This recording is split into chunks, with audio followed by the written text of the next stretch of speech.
Assalamualaikum warahmatullahi wabarakatuh.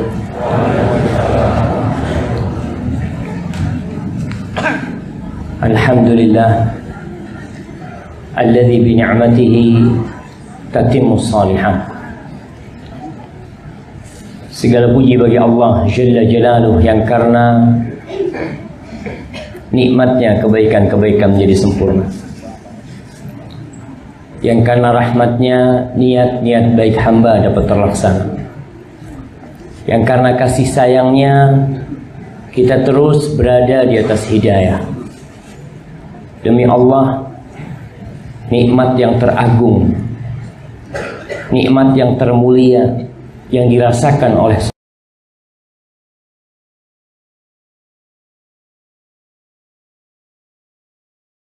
tatkala mereka memasuki surga Allah, apa kata mereka? Alhamdulillahilladzi hadana lihada wa ma kunna linahtadiya laula an hadanallah. Segala puji bagi Allah Jalla Jalaluhu yang telah memperkenankan hidayahnya buat kita. Andai kata bukan karena Allah yang ngasih hidayah, nggak mungkin kita bisa masuk surga, nggak mungkin kita bisa merasakan nikmat yang Allah berikan kepada kita.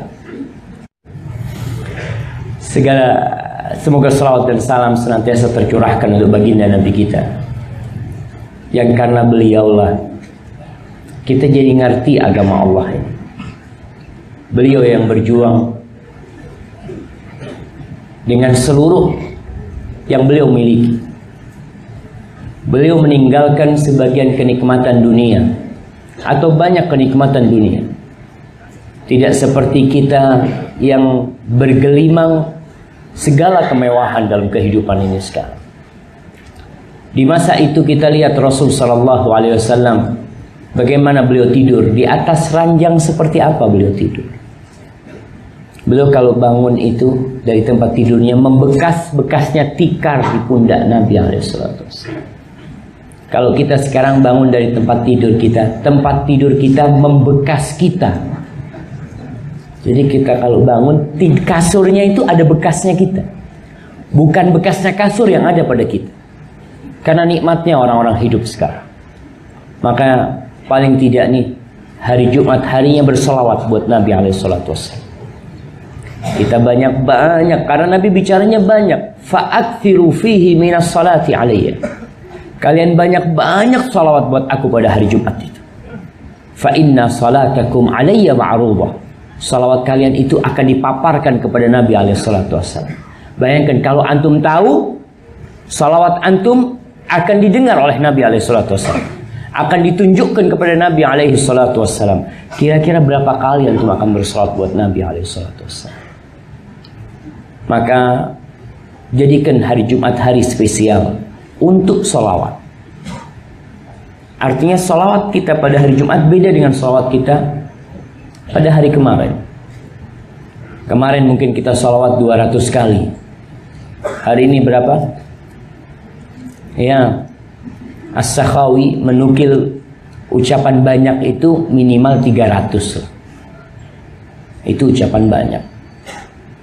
Maka antum lebih tahu dengan kebutuhan antum sendiri. Mau berapa kali antum bersolawat buat Nabi SAW. Kadangkala jamaah kita berpikir, iya Ustaz, solawat kan bisa sambil jalan, bisa sambil naik motor, bisa sambil tiduran. Nah bisa. Tapi kadangkala nggak solawat antum. Solawat 2 kali naik motor, habis itu lihat kiri kanan, Masya Allah, bagus banget ya. Kadangkala kita butuh duduk jemaah. Kadangkala kita butuh duduk untuk bersalawat kepada Nabi SAW.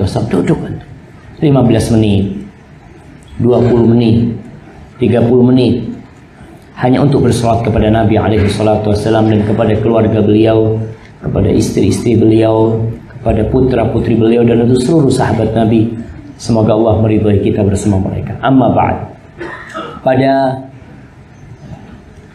tanggal 13 Syawal 1438 Hijriah di hari Jumat di kota Pekalongan di Masjid Al-Irsyad, kita duduk bersama untuk mengaji tentang salah satu dosa besar, tentang ghibah dan namimah. Sepertinya pembahasan tentang ghibah dan namimah ini sudah seringkali disampaikan. Bahkan sebagian kita merasa tidak tertarik dengan kajian tentang ghibah dan namimah. Padahal jamaah, ghibah dan namimah ini kadangkala menjadi dosa kita rutin, khususnya ghibah. Ada orang Islam yang na'udzubillah minaz zina, na'udzubillah minal qatl. Dia benar-benar menjaga dirinya dari berzina, menjaga dirinya dari membunuh, menjaga dirinya dari mencuri. Tapi ghibah jadi makanan buat dia. Kadang-kadang sebagian orang Masya Allah rutin ke masjid, azan berangkat ke masjid, sholat malam, puasa sunnah, ghibah biasa buat dia. Padahal nggak main-main Allah berbicara tentang ghibah ini. Wala yaghtab ba'dukum ba'dha. Di surat Al-Hujurat Allah mengatakan, ya ayyuhalladzina amanu ijtanibu katsiran minadh-dhann inna ba'dadh-dhanni itsm wala tajassasu wala yaghtab ba'dukum ba'dha ayuhibbu ahadukum an ya'kula lahma akhihi maitan fakarihtum. Allah, sebagian kita dikasih bangkainya ayam, na'udzubillah, ana tidak makan bangkai. Tapi dikasih bangkai saudaranya, dia makan. Dia makan dengan lahap. Allah mengatakan, kalian jangan saling menggibahin saudara kalian. Apa kalian suka makan bangkai diri saudara kalian sendiri? Kalian nggak suka. Dan ini yang terjadi. Bahkan kelak pada hari kiamat, Allah ya, ada orang-orang yang pahalanya habis gara-gara ghibah. Dia tidak berzina, nah, dia tidak mencuri, na'udzubillah, orang yang paling jauh dari perzinahan. Ada perempuan lewat, dia tundukkan pandangan. Tapi kalau lagi duduk di majelis, waktunya digunakan untuk ngomongin saudaranya, dan dengan bangga dia melakukan hal itu. Allah jemaah. Ana sendiri kadang-kala tidak selamat dari ghibah. Dan kita akhirnya harus duduk beristighfar, mohon ampun dan mohon maaf sama orang-orang yang kita ghibah. Apa itu ghibah? Ana rasa sesuatu yang tidak perlu diperselisihkan. Semua kita udah tahu. Siapa yang mau jawab apa itu ghibah? Gosip, Ustaz. Ghibah, gosip, Membicarakan kejelekan orang lain. Membicarakan kejelekan orang lain. Kalau orang itu suka, masuk ghibah nggak? Wallahu a'lam. Bagus jawabannya. Wallahu a'lam. Baik, fadhal habib. Iya, betul nih. Beliau menyebutkan bahwasanya ghibah itu menyebutkan kejelekan orang lain yang dia tidak suka. Artinya ada orang yang kejelekannya disebutkan, bangga dia. Itu tidak masuk ghibah. Karena ada orang-orang yang memang ingin popularitas dengan kejelekan. Seperti sebagian, ya mungkin artis-artis yang dia memang ingin diliput kejelekan. Dan dia bangga. Apakah itu disebut ghibah? Enggak. Kalau orang itu suka disebutkan keburukannya, maka itu bukan ghibah. Umpamanya seorang artis diwawancarain, ditanya nih, Mbak, punya anak ini kok nggak ada bapaknya? Oh iya, nanti saya akan kasih tahu siapa bapaknya. Dia punya anak tanpa menikah dan dia bangga dengan seperti itu. Apakah kalau kita ngomongin dia disebut ghibah? Lah. Karena Rasulullah SAW mengatakan, al-ghibatu dzikruka akhaka bima yakrah. Engkau menyebut saudaramu dengan sesuatu yang dia tidak suka. Jadi intinya dia tidak suka disebutkan kejelekannya. Kalau dia suka, maka itu tidak disebut ghibah. Para sahabat mengatakan, ya Rasulullah, afara'aita in kana fi akhi ma aqul. Gimana menurutmu ya Rasulullah, kalau yang aku ucapkan itu benar adanya di dia, aku nggak bikin-bikin omongan. Maka Nabi mengatakan, in kana fihi ma taqul faqad irtabtahu. Kalau yang kau omongkan itu betul ada pada diri orang itu, maka itu yang disebut ghibah. Wa in lam yakun fihi faqad bahatta. Tapi kalau ternyata yang kau omongkan itu tidak ada pada diri dia, maka yang kau lakukan adalah menfitnah dia. Rawahu Muslim. Itu tuh ghibah. Maka kita perlu hati-hati. Yang pertama, ghibah itu saudara kita. Kalau ngomongin orang kafir bukan saudara kita. Tapi apa manfaatnya untuk ngomongin orang kafir juga? Intinya akhok. Yang kedua, sesuatu yang dibenci oleh saudara kita seharusnya tidak kau ucapkan dan kau ceritakan. Fulan berlakukan ini, fulan berbuat ini, macam-macam. Dan ghibah ini masuk dosa besar. Jangan main-main. Artinya butuh taubat. Nabi SAW mengatakan as-salawatul khams wal jumu'atu ila al-jumu'ati wa ramawan ila ramawan wal umratu ila al-umrati kaffaratun lima bainahun idza ijtanibatil kaba'ir. Salat yang 5 waktu. Dari satu Jumat ke Jumat yang selanjutnya. Dari satu Ramadan ke Ramadan yang selanjutnya. Kita lepas dari bulan Ramadan ini. Dan dari satu umrah ke umrah yang selanjutnya. Itu penghapusan dosa. Apabila dosa besar dihindari. Karena dosa besar ini butuh taubat. Dosa-dosa kecil insya Allah salat yang 5 waktu itu menghapuskan dosa. Kita melakukan dosa umpamanya jam 6. Lalu kita salat zuhur. Insya Allah dosanya itu akan dihapusin. Kalau bukan dosa besar. Kalau dosa besar. Dalam hadis yang diriwayatkan oleh Imam Ahmad, cerita ketika Nabi SAW Isra Mi'raj. Nabi dikatakan melihat orang-orang yang memakan bangkai. Lalu Jibril mengatakan kepada Nabi SAW, haula alladzina ya'kuluna luhuman nas. Itu orang-orang yang makan dagingnya manusia. Allah syabab. Maka Nabi, bahkan Allah menggambarkan buruknya ghibah ini supaya kita hati-hati. Nggak main-main dengan urusan ghibah. Jangan engkau Masya Allah melaksanakan sholat yang 5 waktu, nanti akhirnya pahalanya dikasihkan kepada orang yang kau ghibahi. Rugi nggak? Nanti kita akan bicara dampak buruk dari ghibah itu, supaya kita bisa meninggalkan. Sekarang yang perlu kita bicarakan, apa yang menyebabkan orang terdorong melakukan ghibah?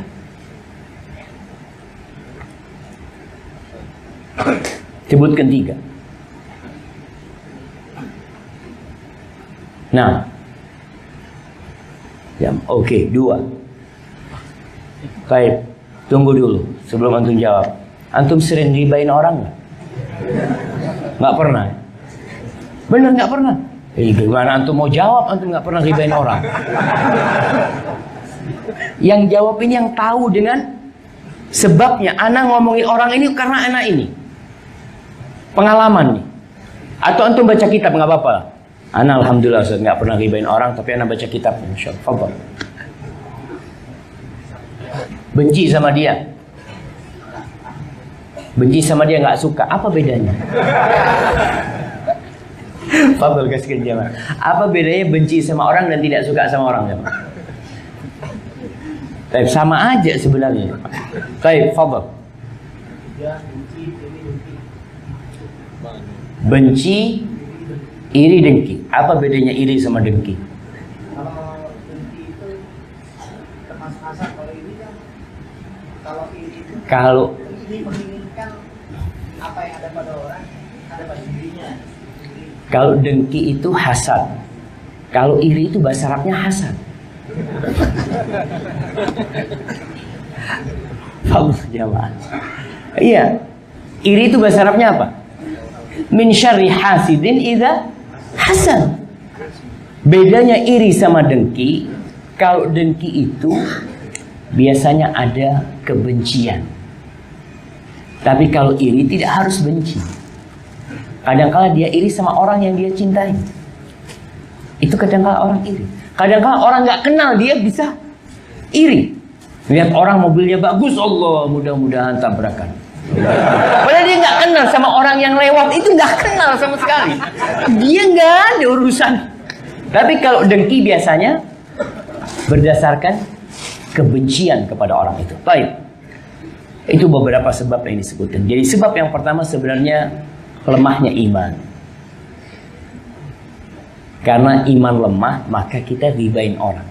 Ketika imannya lagi kuat, walaupun kita nggak suka sama orang itu, walaupun kita benci sama orang itu, kita tidak akan ribain. Karena kita ingat sama apa? Allah, dosa besar ini, mana masa ngomongin orang itu. Tapi tatkala imannya lemah, kita terjebak tuh dalam riba. Dan antum merasakan dalam perjalanan hidup antum, ada waktu-waktu antum jauh dari dosa. Artinya umpamanya ada perempuan lewat, antum benar-benar gak mau melihat. Tapi ada waktu-waktu ditunggu sama antum. Yang lewat imannya lagi turun ketika itu.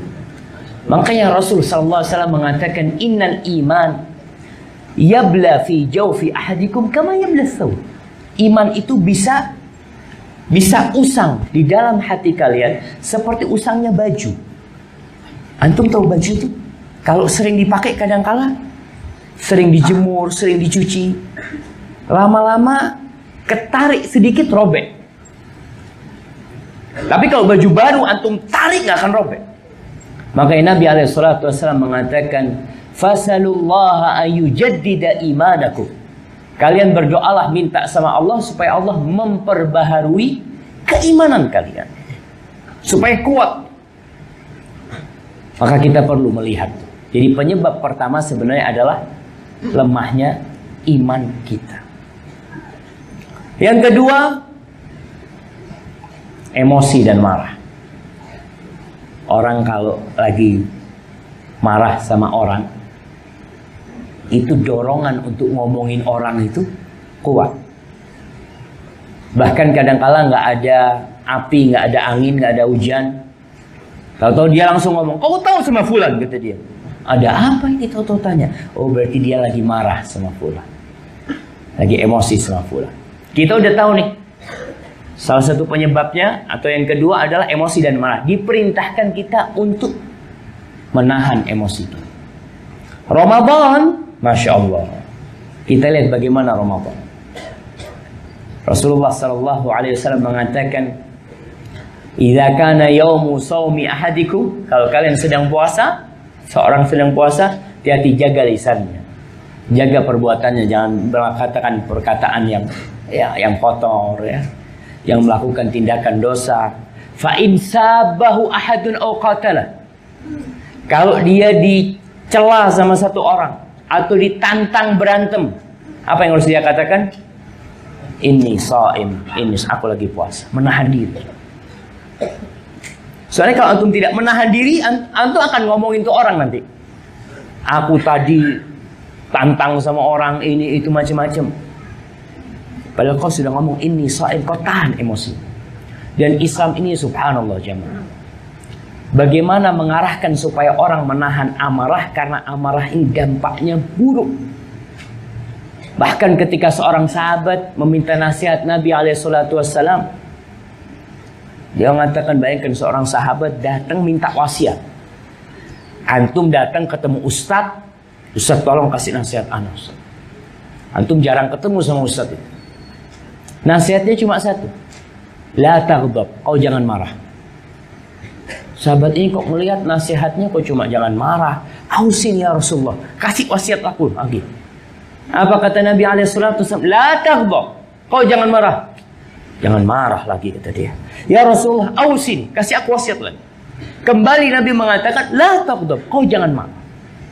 Bayangkan, karena amarah ini bisa menghancurkan sebuah rumah tangga. Amarah ini bisa membuat anak durhaka sama orang tuanya. Bahkan amarah ini bisa membuat orang tua menyulitkan kehidupan anak. Seperti ada orang tua, subhanallah, disebutkan seorang anak ini Anak SMA, dia kepingin pakai mobil orang tuanya. Sama abahnya nggak boleh.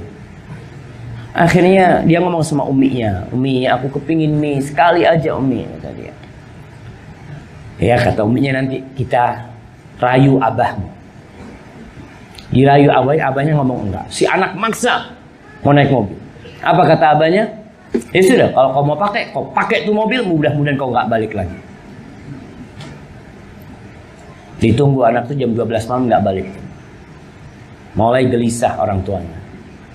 Dicari, pertama dicari ke kantor polisi laporan.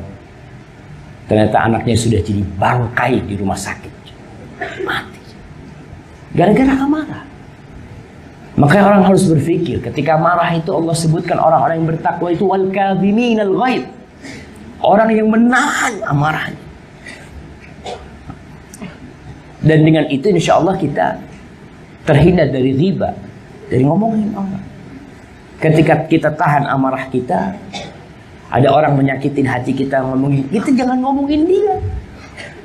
Kau tahan amarahmu. Kalau bisa kau maafkan. Wal kadhiminal ghaidha wal 'afina 'anil nas. Dia maafkan orang.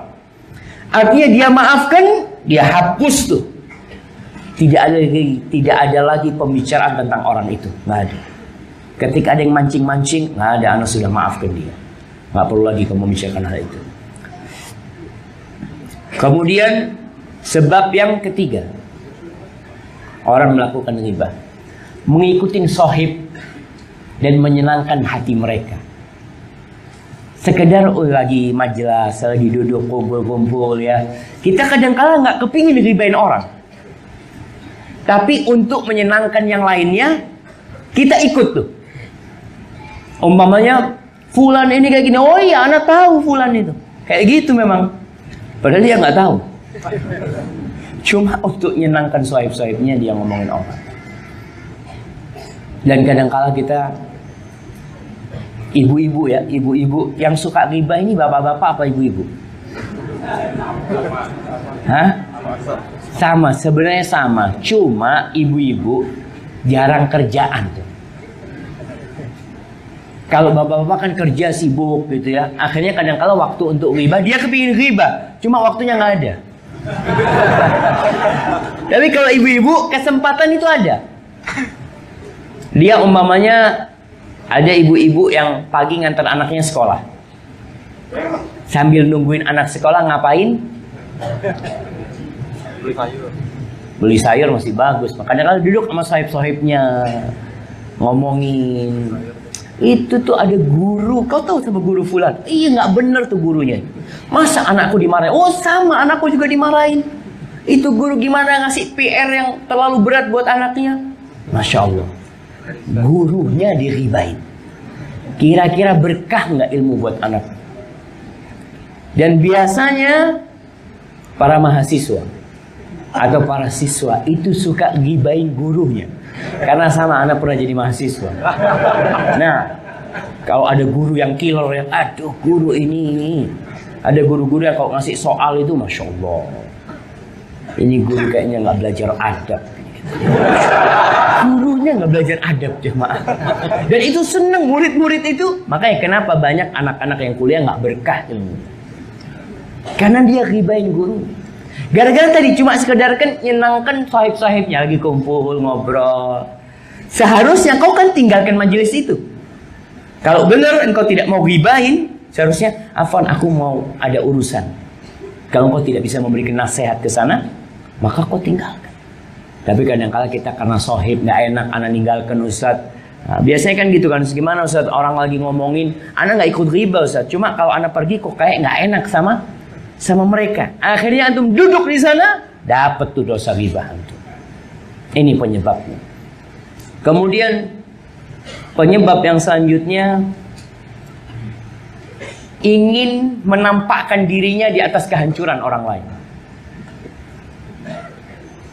Ini pedagang nih biasanya.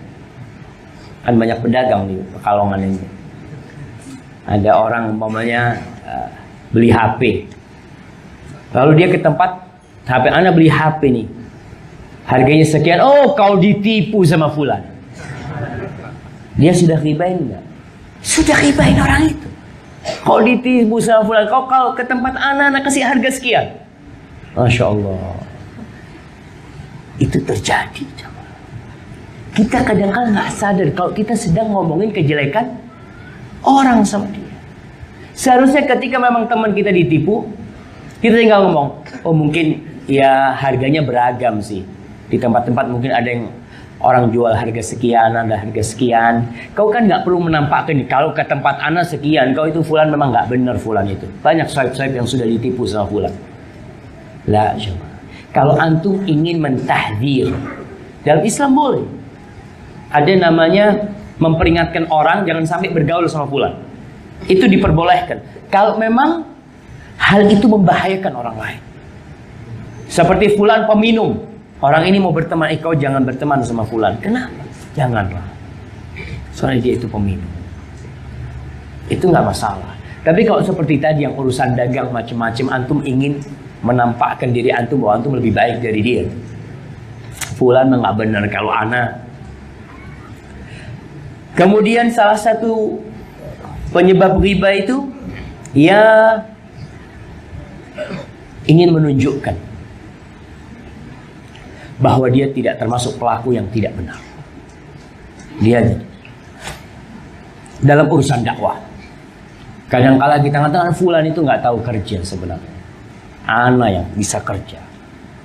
Ana yang ngurus, ana yang macam-macam. Orang-orang memang kayak gitu, tapi alhamdulillah Allah menjaga ana. Nah ini sudah menjaga ana, bahkan ada yang menghibain orang banyak dia hibat. Dan ini yang ngomongnya panitia kajian nih. Itu sebenarnya ana yang ngerjain semua. Yang lainnya cuma duduk-duduk doang. Itu terjadi. Tadi disebutkan panitianya siapa saja? Siapa saja panitia? Siapa? Marwan, Taufik, Ahmad. Terus taunya mereka dari mana? Masya Allah, harusnya ngacung cuma pada hilang gitu kan? Enggak lah, jadi panitia itu pakai apa? Pakai name tag lah. Jadi kalau dikatakan fulan, siapa yang tahu sama Marwan di sini? Ada yang kenal sama Marwan jemaah? Maafin, maaf jadi. Tapi yang jelas, kita kadang-kala menganggap orang lain tidak berbuat, tidak melakukan macam-macam, seakan-akan kita yang berbuat. Akhirnya kita juga ribain orang karena kita ingin dipuji sama orang. Seharusnya kita tawadhu, kita berendah diri, tidak perlu menampakkan juhud kita. Sebagian ulama mengatakan, jadilah engkau seperti batu celak. Gimana batunya celak? Tahu batunya celak? Batu celak itu dihancurin dia itu. Lalu diletakkan di mana? Di mata. Ada batu-batu besar yang dibiarkan tidak dihancurin. Diletakkan di mana? Jadi pondasi. Nggak ada yang ngelihat. Jadi seorang itu, ya nggak perlu dia ngomongin orang lain karena untuk menampakkan kebaikan dirinya. Dan yang paling banyak terjadi adalah hasad. Tadi disebutkan. Penyebab ghibah itu iri. Nggak suka orang lain lebih baik dari kita. Akhirnya siapapun ya. Karena ghibah ini biasanya terjadi yang satu level. Afwan, bukan ghibah, hasad sendiri itu biasanya yang satu profesi, yang satu pekerjaan. Umpamanya dokter itu hasadnya sama siapa? Sama dokter lain. Ada pasien dilihat, kau dikasih resep apa? Udah ke dokter mana aja? Nih, dokter fulan kasih resep. Ya Allah, ini obatnya binatang yang dikasihkan kepada. Ini gara-gara hasad. Allah, sudah jangan ke sana lagi engkau. Aku ini termasuk orang yang memberikan nasihat kepadamu. Masya Allah. Nah, dia berangkat ke dokter satu lagi. Dia bawa resepnya di dokter. Kau sudah berobat ke mana? Aku sudah berobat ke dokter fulan nggak sembuh, ke dokter fulan nggak sembuh. Tapi resepnya mana? Dilihat. Ya Allah, itu dokter-dokter nggak lulus waktu kuliah. Mungkin mereka juga nyogok waktu kuliah. Maka pantesan resepnya nggak bener kayak gini. Akhirnya dikasih resep sembuh sama dokter ini. Oh bener katanya dokter ini, mereka itu bayar waktu kuliah itu kata dia. Ini gara-gara hasad jemaah, gara-gara terjadi hasad. Dan kita perlu bersihkan hati kita dari hasad. Hasad ini termasuk penyakit yang seperti pohon di dalam hati. Artinya ada akarnya. Dipotong, tumbuh. Bisa dicabut nggak hasad dalam hati? Nggak bisa. Nggak bisa dicabut. Terus gimana Ustaz? Nanti yang mencabut Allah. Makanya orang ketika masuk surga, di situ Allah katakan wa naza'na ma fi sudurihim min ghillin. Allah cabut tuh pohon hasad dari hati mereka. Sehingga ada istilah para ulama, Ibnu Jauzi mengatakan ma khala jasadun min hasad. Nggak ada tubuh yang bersih selamat dari hasad. Tapi ada orang yang berusaha memangkas pohon hasad itu, dipotong, tumbuh dipotong, tumbuh dipotong. Tapi ada orang yang menyirami hasad itu. Dia subhanallah melihat orang naik pangkat, Allahu Akbar. Ya Allah, mudah-mudahan keluarganya sakit semuanya. Itu ada orang hasad. Makanya ketika antum hasad sama orang, khususnya pedagang jemaah. Ana terus terang lihat pedagang ini. Ana cerita kemarin sama Sohib di Gresik.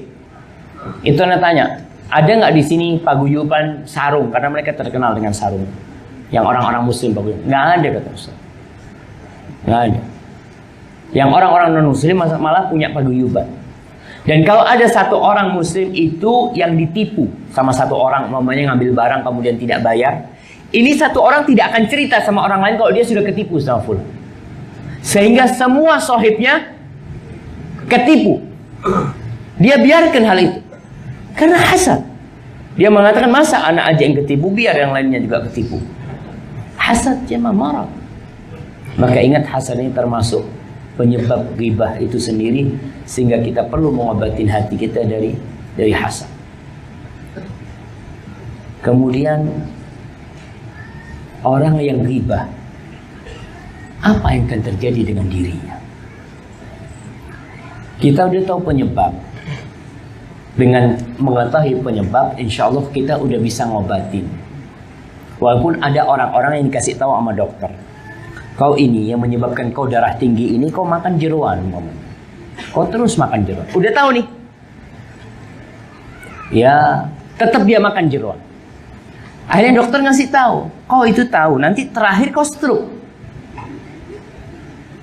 Ini dampak. Penyebabnya sudah tahu, dampaknya nanti yang parah. Dengan dikasih tahu tentang dampaknya, mudah-mudahan orang itu berhenti. Seperti perokok. Perokok itu tahu nggak? Kalau rokok itu menyebabkan dia batuk, menyebabkan dia sakit, ya dia paham, dia tahu. Tapi ternyata masih tidak meninggalkan hal itu. Ketika dikasih tahu fulan ta'al, syuf fulan kena paru-paru sekarang nggak bisa gerak di atas ranjangnya, kena kanker paru-paru macam-macam. Di sini dia semakin takut ketika dia melihat realita. Dan dampak dari ghibah itu jemaah adalah merusak hubungan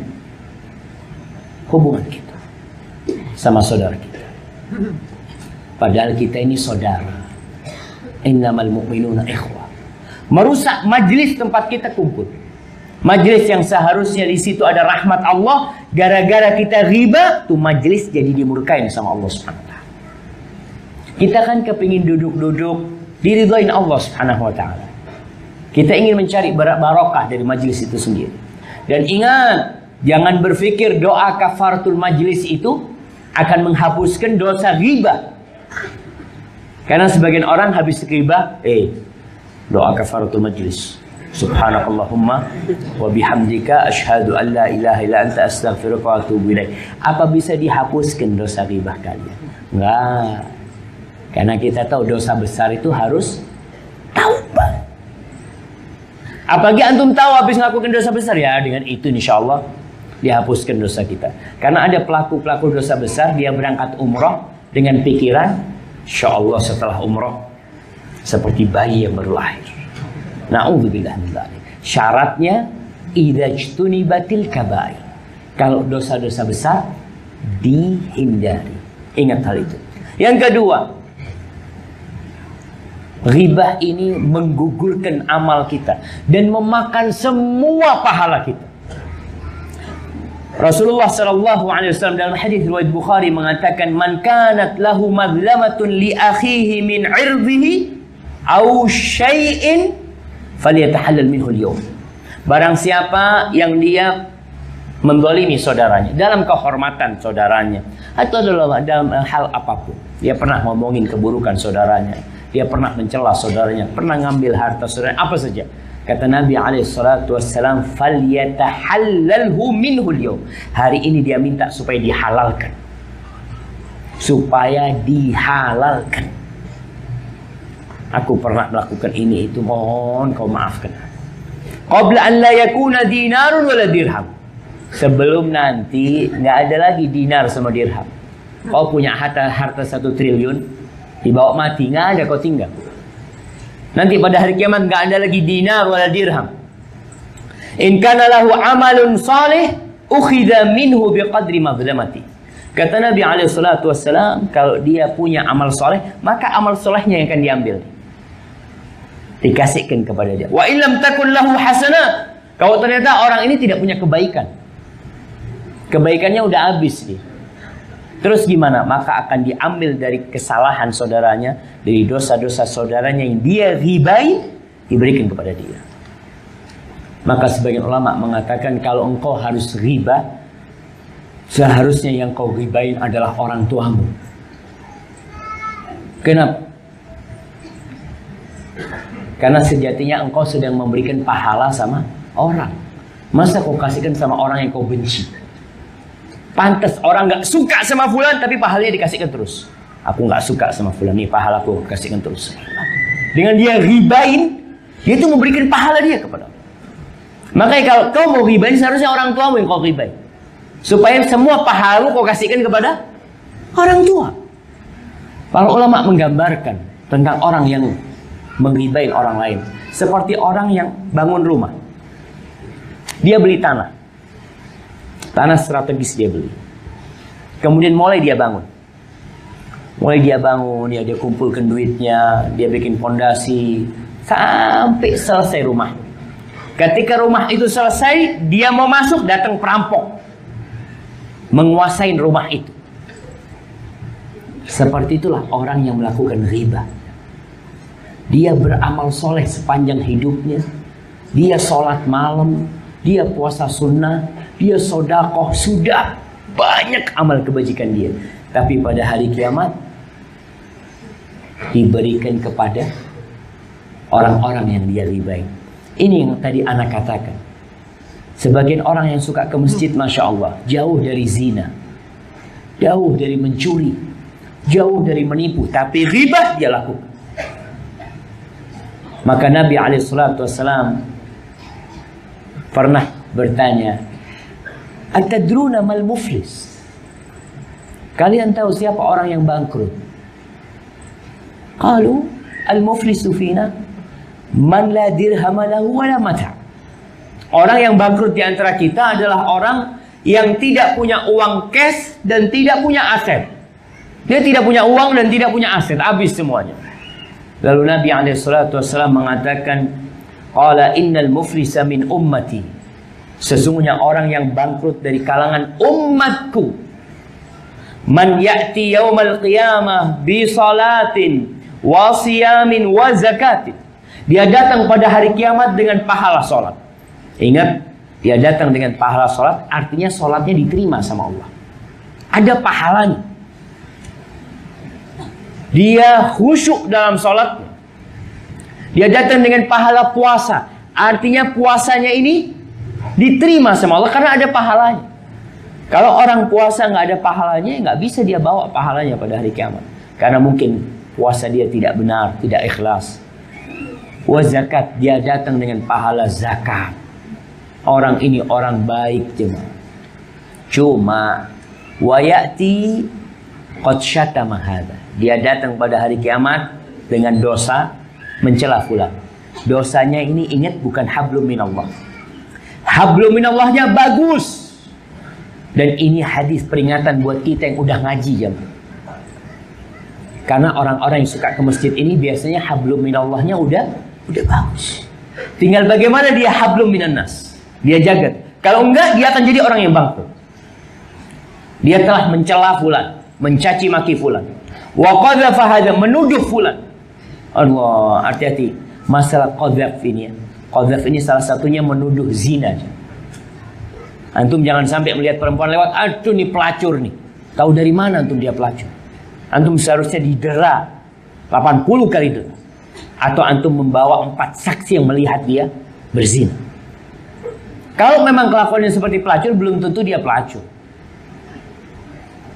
Suami istri kadang-kala ngomongnya nggak benar, anak zina, naudzubillah, berarti engkau sudah menuduh ibunya berzina.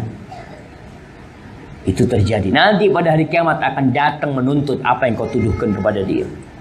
Wa akala mala hadza, dia datang sudah makan hartanya fulan dengan cara tidak benar, dengan cara menipu, dengan cara riba atau cara apa. Wa safaka dama hadza, dia datang telah mengucurkan darahnya fulan. Kadang-kala menyuruh fulan membunuh fulan ya, atau dia sendiri yang membunuh. Wa daraba hadza, dia datang telah memukul fulan. Jadi ingat, orang yang memukul orang lain akan ada qisas pada hari kiamat nantinya. Dan akan diambil dari amal kebajikanmu nanti pada hari kiamat. Ana ingat di Madinah itu ada seorang kasir ribut sama pembeli. Mau dipukul. Kata kasirnya, fadl kalau kau mau pukul ana.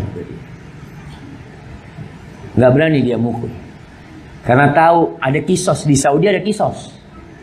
Dia mukul fulan, nanti aku dipukul, apa gunanya? Di dunia ada qisas. Bagaimana nanti di akhirat yang akan lebih berat dari hal itu. Kemudian apa kata Allah tentang orang ini? Fayu'ta hadza min hasanati. Ini orang yang pernah disakitin sama dia, pernah dizalimin sama dia, pernah diribain sama dia, pernah dicaci maki sama dia, akan dikasih pahalanya. Karena kau nggak punya uang, nggak ada uang pada waktu itu, yang ada pahala. Maka pahala inilah kompensasinya, dikasihkan. Setelah dibagi-bagi kepada orang-orang, masih ada yang datang. Dia datang, ya Allah, fulan pernah ribain ana, ya Allah. Ana dikatakan seperti ini, itu, macam-macam. Dilihat pahalanya udah habis. Lalu apa yang dilakukan? Ya udah, dosanya orang ini dilimpahkan kepada orang. Tsumma qudzifa finnar. Lalu terakhir dilemparkan ke dalam api neraka. Bayangkan tuh ribah jamaah. Gara-gara riba, antum yang sholatnya tekun, yang puasanya tekun, yang zikirnya Masya Allah, gara-gara riba, bisa jadi semua amalan antum habis pada waktu itu. Maka tinggalkan riba. Kemudian riba ini sifat yang buruk. Sifat yang buruk sekali, yang tercela. Orang ngomongin orang lain, kita disuruh menutupin aib orang lain, malah kita membukanya. Dan ada wanita-wanita atau lelaki-lelaki yang dia menyebarkan aib istrinya ke orang lain. Ini terjadi. Wanita ngomongin suami, suamiku tuh kayak gini, kayak gitu, kayak gitu. Masuk riba apa enggak? Masuk riba. Dan seharusnya kalau kau melihat keburukan suami, kau tutupin. Bukan kau ceritakan sama orang lain. Apalagi kalau cerita keburukan suami kepada orang tua, disuruh cerai itu nanti.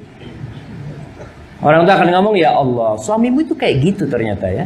Iya ma, kayak gitu ma. Ya udahlah, bismillah. Besok gugat cerai sama mama. Padahal ada masalah-masalah yang bisa diselesaikan. Ingat. Ada suami-suami yang juga suka menceritakan keburukan suaminya. Ada suami-suami yang menutup keburukan istrinya. Ini cerita di masa lalu. Ada seorang rumah tangganya lagi retak. Dan terdengar dia mau menceraikan istrinya. Didatangin sama sahib-sahibnya. Fulan, aku dengar kau hendak menceraikan istrimu. Apa yang kau ragukan dari istrimu ini? Apa kata suaminya? Istriku, kata dia. Ada apa kau ikut-ikut masalah istriku? Enggak. Tinggal. Akhirnya benar terjadi perceraian. Cerai. kemudian si perempuan kemudian nikah lagi, si laki ini mungkin nikah lagi, datang sahibnya yang dulu menanyakan sebelum bercerai. Ya, sekarang kan sudah kau ceraikan. Kenapa kau ceraikan dia? Apa kata laki ini? Istrinya orang. Ada apa ngomongin istrinya orang, kata dia.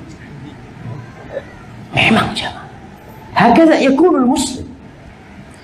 Seperti itu seharusnya seorang muslim menjaga lisannya. Yang kebanyakan memasukkan orang ke neraka itu apa? Lisan. Bahkan Nabi SAW mengatakan kepada Mu'adz bin Jabal, "Thaqilatka ummuka ya Mu'adz, fahal yakubbun nas ala wujuhihim aw ala manakhirihim illa hasaidu alsinatihim." Tuh, kau tahu orang-orang tersungkur di dalam neraka itu gara-gara apa? Gara-gara lisan mereka. Wallahi jamaah, ini sesuatu yang butuh penjagaan lama, lisan kita, khususnya dari masalah ghibah. Baik, sekarang ngobatinnya gimana? Paling tidak tadi ilmu yang dibicarakan itu bisa menjadi obat. Para ulama menjelaskan, orang itu akan bisa mengobatin dirinya ketika dia tahu dia sedang sakit. Ada orang merasa tidak sakit, apa bisa berobat dia? Dia tidak mau berobat karena dia merasa dirinya sehat. Sekarang alhamdulillah dengan adanya laboratorium, karena ada penyakit-penyakit yang tidak bisa dilihat, nggak ada apanya, nggak kelihatan gitu loh jemaah. Kalau dia sedang sakit, kecuali dengan tes laboratorium. Nah, kita alhamdulillah dengan menuntut ilmu, dengan belajar, kita tahu kalau ternyata aku nggak benar, aku ngomongin orang. Ada orang yang melakukan 1000 kemaksiatan, ada orang yang melakukan riba umpamanya. Dia dari kecil makan riba, orang tuanya melakukan riba, semuanya. Dan baru faham ketika umur 40 tahun anak itu. Ternyata yang anak lakukan selama ini salah, Ustaz. Nah, kapan dia tahu kalau dia salah? Ketika dia belajar. Maka para ulama menjelaskan bahwasanya obat untuk sebuah penyakit itu, yang pertama adalah al-ilmu, yang kedua al-amalu bihi. Kita tahu kalau kita lagi sakit, kemudian kita amalkan bagaimana menghindari penyakit ini. Jangan sampai seperti orang kena kanker, baru ketahuan kalau dia stadium 4. Udah susah ngobatinnya. Karena ada orang-orang yang terbiasa melakukan dosa, ya Allah ya. Anda dengar seorang wanita telepon syekh. Dia telepon syekh.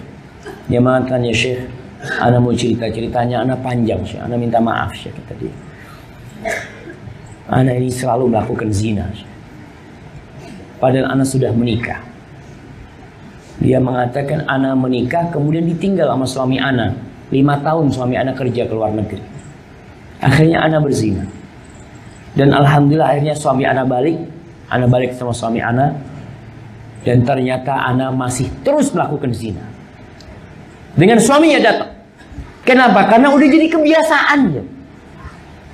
Orang itu kalau udah kebiasaan berbuat dosa, kadang-kala dia melakukan dosa bukan karena dorongan nafsu, tapi karena dorongan kebiasaan.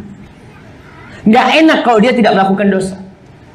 Bahkan ada orang-orang yang melakukan zina, dosa zina, melakukan dosa zina, dia itu sudah tidak menikmati zina dia.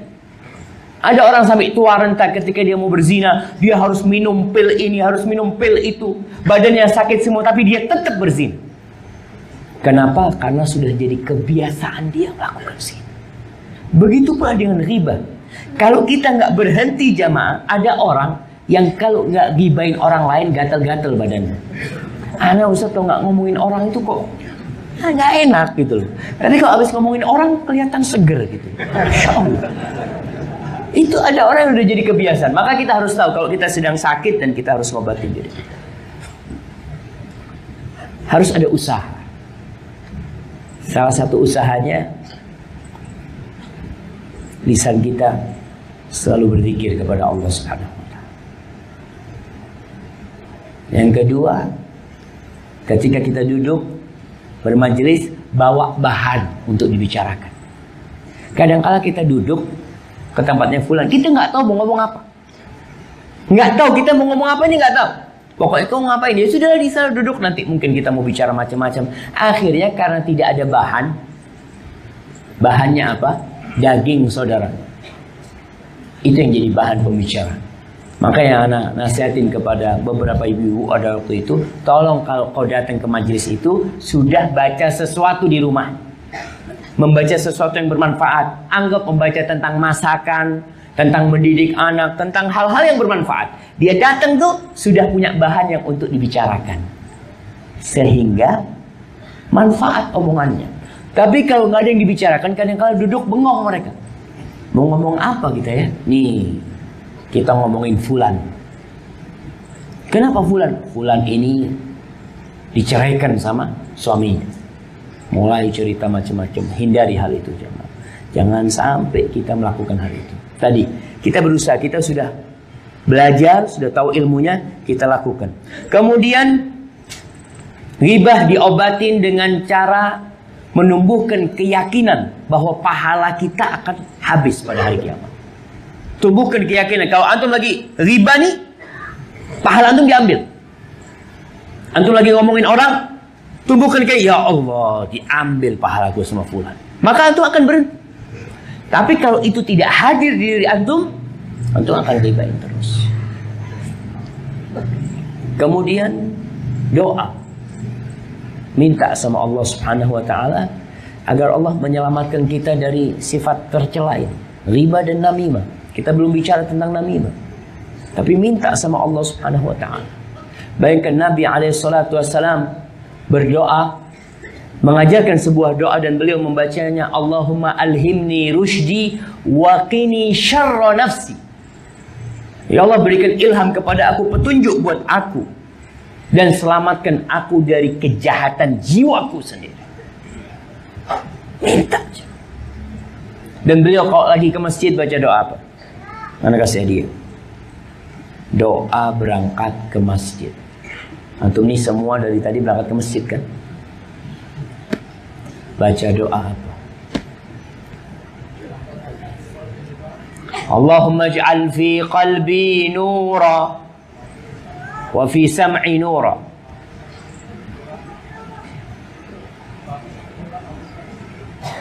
wa fi sam'i nura, fi basari nura, wa fi qalbi nura, fi lisani nura. Naam, barakallahu fikum. Paling enggak antum awalnya sudah hafal. Kita minta supaya dikasih cahaya di pandangan kita, di hati kita, di lisan kita. Masya Allah. Di depan kita, di belakang kita. Karena terus terang jemaah, kalau tanpa bantuan dari Allah, kata Allah, ma zaka minkum min ahadin abada. Kalau bukan karena Allah yang jaga kalian, tidak ada satu pun di antara kalian yang bisa menyucikan dirinya. Nggak ada yang bisa. Maka Allah katakan, fala tuzakku anfusakum. Kalian jangan sok suci dengan diri kalian. Allah yang membuat kalian suci. Maka di sini doa adalah jalan pintas. Jadi ketika antum melakukan riba atau sebelum melakukan riba, sebelum datang ke majelis, minta, ya Allah, mudah-mudahan majelis ini bermanfaat, ya Allah. Mudah-mudahan aku tidak ngomongin orang. Mudah-mudahan. Terus kau minta sama Allah Subhanahu wa ta'ala. Kemudian hindari tempat-tempat majelis yang kurang bermanfaat. Antum harus memilih teman duduk sudah. Karena antum tahu kalau anak duduk di tempat itu kayaknya ribain orang. Ya sudah, hindari. Karena terus terang ada orang yang sampai tua renta punya tempat majelis, tempat kumpul-kumpul. Sohibnya tetap dari muda sampai tua itu yang kerjanya ngomongin orang. Dan dia tidak mau berubah. Ya kau kalau ingin taubat sama Allah, kau tinggalkan teman-temanmu. Ganti dengan teman-teman yang baik. Karena as-sahibu sahib. Teman itu menarik antum. Kalau temannya itu suka berbicara tentang urusan agama, dan ini kadang-kala juga masalahnya kita lagi ngomong masalah agama, adulah ganti topik lah. Topiknya kurang menarik. Kalau ngomong masalah mobil, Masya Allah, ada mobil yang baru, mobil kayak gini ya cocok nih anak kayak gini. Kalau akhirnya satu ngomong masalah agama lagi, aduh, topiknya terlalu berat. Kita tidak mau berbicara tentang masalah itulah jemaah. Maka antum hindari tempat-tempat duduk yang membuat antum akhirnya melakukan riba. Baik, kemudian Kita masuk ke babu an-namimah. Kita selesai udah dari riba. Antum insyaallah udah paham tentang bahaya riba, tentang sebab-sebab riba, tentang bagaimana mengobati riba. Sekarang tentang namimah. Rasulullah SAW mengatakan la yadkhul jannah namam. Tidak masuk surga orang yang mengadu domba. Tidak masuk surga. Ini ancaman. Dan Nabi mengatakan syarrun nas yaumal qiyamah, orang yang paling buruk pada hari kiamat dzul wajhain, orang yang punya dua muka, bermuka dua. Ya'ti ilan nas biwajhin wa ya'ti ilan nas biwajh. Dia datang ke fulan dengan wajahnya dia, dan dia datang dengan fulan dengan wajah dia. Artinya dia berusaha ngambil hatinya fulan, berusaha ngambil hatinya fulan, lalu dia adu domba dua orang itu. Ini orang yang paling buruk pada hari kiamat. Seharusnya dia diperintahkan memperbaiki dua hubungan orang yang rusak, ternyata dia malah merusak dua hubungan orang yang baik.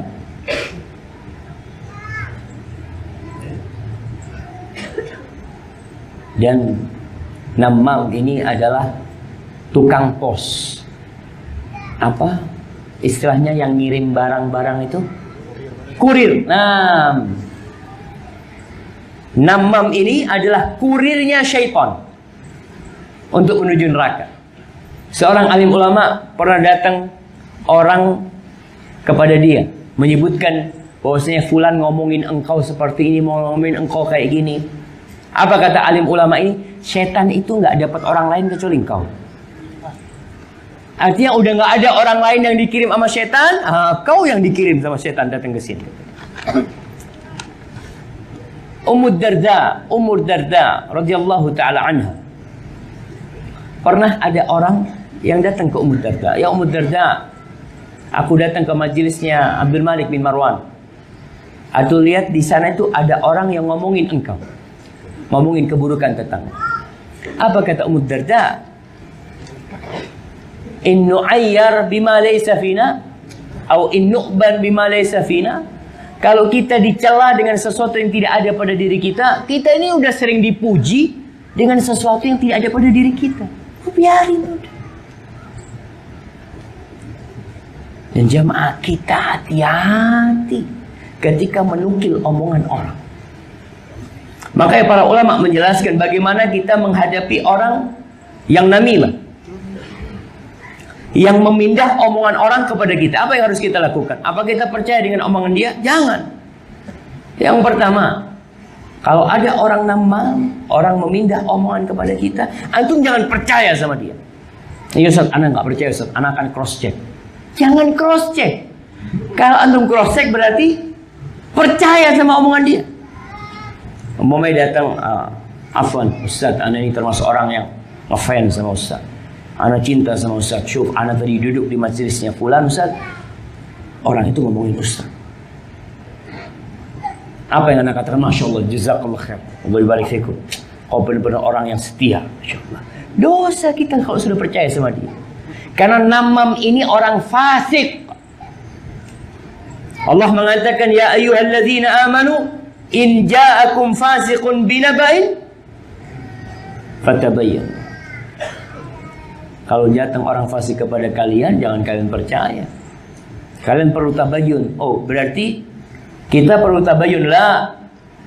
Untuk urusan namam, kalau orang ini hendak mengadu antum sama orang lain, antum tidak perlu tabayyun. Antum perlu kasih nasihat nih orang. Kalau antum percaya sama orang ini, akhirnya antum tabayyun, antum akan rusak hubungan. Maka antum kasih nasihat nih orang yang namam sini. Afwan, antum itu namam. Seharusnya antum tidak menukil omongan dia. Antum paling tidak kasih nasihat. Tapi nggak masalah, anak akan datang ke fulan. Kalau memang fulan ngomongin anak, kita udah kemakan sama omongan dia. Jangan datang ke fulan. Kita jangan percaya omongan dia. Kemudian kita mengingkari kemungkaran dia. Lalu kita benci dia. Ini orang yang mengatakan, wallahi Ustaz, ana cinta sama antum lillahi ta'ala, uhibbuka fillah. Antum harus benci dia karena Allah. Karena Allah benci sama orang-orang namam. Allah benci. Bahkan Allah ancam la yadkhul jannah. Dan namam ini termasuk perusak hubungan. Allah mengatakan innallaha la yuhibbul mufsidin. Allah tidak suka dengan orang-orang yang merusak. Kemudian orang yang memindah omongan orang kepadamu, bisa jadi dia juga mindah omonganmu ke orang lain. Maka antum harus berhati-hati sama nih orang. Antum lihat, oh kayaknya anak harus jaga jarak sama fulan. Nah, kenapa? Dia sudah mindah omongan orang. Bisa jadi omongan antum direkam. Kadangkala datang ini, ingat jamaah, majelis khusus itu adalah majelis yang amanah. Jangan antum ngomong sama fulan direkam sama antum. Kemudian antum punya bahan, datang ke orang lain, fulan ngomongin antum. Enggak, anak nggak percaya, anak punya rekamannya. Tapi ingat, jangan ditebarkan kepada orang lain. Antum dapat orang kayak gini, oh, hadza rajulun mufsid. Ini orang perusak hubungan. Kemudian bagaimana sikap antum sama orang yang sudah diomongin? Antum husnudzan sama tuh orang. Antum husnudzan. Kita disuruh menghindari suudzan. Allah mengatakan ya ayyuhalladzina amanu ijtanibu katsiran minadh-dhann inna ba'dadh-dhanni itsm wa la tajassasu. Awal rusaknya hubungan itu dari suudzan. Kemudian setelah suudzan kita akan tajassus. Kita umpamanya dengar fulan ini umpamanya jualan bakso. Fulan jualan bakso, kayaknya baksonya ini bakso celeng. Tahu celeng? Nah, bakso celeng. Anak akan kirim orang untuk meneliti. Ada apa antum kirim orang meneliti? Antum datang ke dia kalau mau dikasih nasihat. Tapi gara-gara suudzon antum sama dia, kalau tidak ada bukti, antum jangan mengatakan seperti itu. Karena antum akan tajassus, akan memata-matai gerakan dia. Lalu antum akan ribain dia. Yang terakhir antum akan namimah dia dengan orang lain atau dengan pedagang lain. Akhirnya hubungan ini jadi rusak. Maka antum husnudzan sama saudara antum, orang yang diribain itu. Pernah ada seorang datang kepada Umar bin Abdul Aziz rahimahullah ta'ala. Dia mengatakan, ya Amirul Mukminin, ada fulan nggak benar nih ngomongin kayak gini tentang engkau. Apa kata Umar bin Abdul Aziz? In kunta sadiqan, kalau engkau benar, yang kau ucapkan ini benar, fa anta min ahli hadhil ayah, maka engkau termasuk dalam firman Allah, hammazin masya'in binamim. Orang yang suka mencela, yang suka jalan dengan namimah, engkau termasuk ayat itu. Wa in kunta kadziban, kalau engkau bohong, fa anta min ahli qaulihi ta'ala, maka engkau termasuk dari firman Allah, ya ayyuhalladzina amanu in ja'akum fasiqun binaba'in fatabayyan. Wahai orang-orang beriman, apabila datang kepada kalian orang fasik, maka dia bawa berita, kalian perlu cross check berita dia. Wa in syi'ta, kata Umar bin Abdul Aziz, kalau kau mau kita maafkan kau. Kita akan maafkan kau dari kerjaan kau mindah omongan orang. Apa kata orang ini? Ufu anni ya Amirul Mukminin, maafkan aku. Jadi para jamaah, hati-hati tatkala kita berbicara, tatkala kita duduk, tatkala kita mendapati omongan orang. Dan ingat, kalau antum berbicara sama orang kemudian orang itu tolah-toleh, kadang-kala ngobrol sama antum, dia nolak, mas, nih ada kejadian nih, ngomong dia, ingat omongan itu rahasia. Orang itu ngomong, mas ini rahasia mas ya. Dia nggak ngomong rahasia, sebenarnya itu rahasia.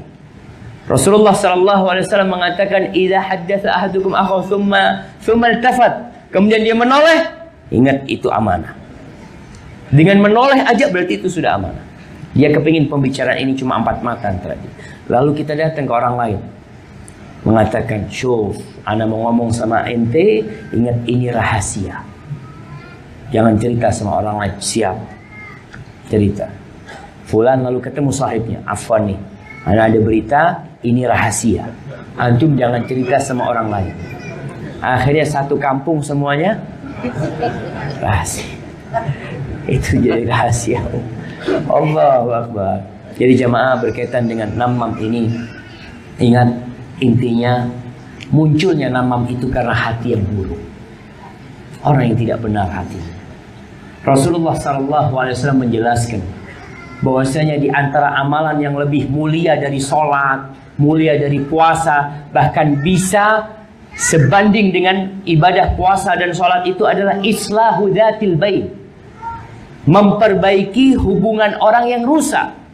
Bahkan diperbolehkan berbohong. Anda tekankan, Rasulullah SAW memperbolehkan berbohong dalam rangka memperbaiki orang yang sedang bertikai.